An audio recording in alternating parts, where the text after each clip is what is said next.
Good to have you with us. I'm John Meterparel with Scott Mutryn. We're part of the BC IMG Sports Network broadcast team, gearing up for kickoff tomorrow here in Greensboro, North Carolina. Tomorrow we'll be in Winston-Salem as BC takes on Wake Forest. A Mute, lot on the line for the Eagles as they are 5-6, coming off a big win over UConn. When they win, they are officially bowl eligible. What do they have to do to get it done against Wake? Well, tomorrow, I think against Wake Forest, the big thing BC has to be mindful of is holding on to the ball.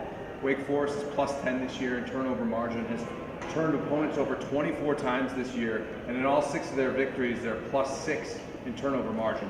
BC can hold on to the football. That would be a good telltale sign to not give Wake Forest offense, which is not a very highly potent offense. Don't give them a short field and an ability to capitalize on a short field with a turnover. Both teams have had trouble moving the ball this year. Eagles, though, more effective last week against UConn. And Patrick Toll's best game as an Eagle, 14 out of 19. He looked really good. Patrick's best game last week. He stepped in the pocket and threw the ball very nicely, worked his way through his progression very well. If he could continue to build on that momentum and continue to progress on top of that game last week, hopefully you get to see another Patrick Toll's game like he played last week, and that's just another positive thing.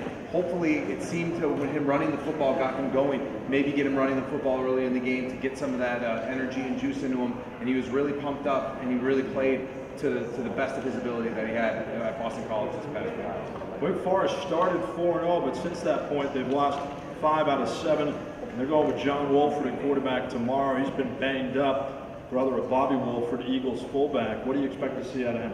Well, it's tough. He's coming off an injury in the last game. Didn't play in the last game against Clemson. Got to get back into the flow of getting into the game situations and going out there and competing against a Boston College defense that's ferocious. 21 in the nation. Not very easy defense to come back to play against for Wolford. But if he gets the opportunity, he's got to kind of stand in there and deal with the heat and the pressure from the Boston College defense, but not an easy task for him. All right, so finally, our 3 o'clock kickoff tomorrow. What do the Eagles need to do to minimize mistakes? Well, convert on third down. I talk about it a lot. It's a really big factor for Boston College. Their offense is more successful and is a little better when they're able to stay on the field and convert on third down. Last week, 7 for 16 on third downs.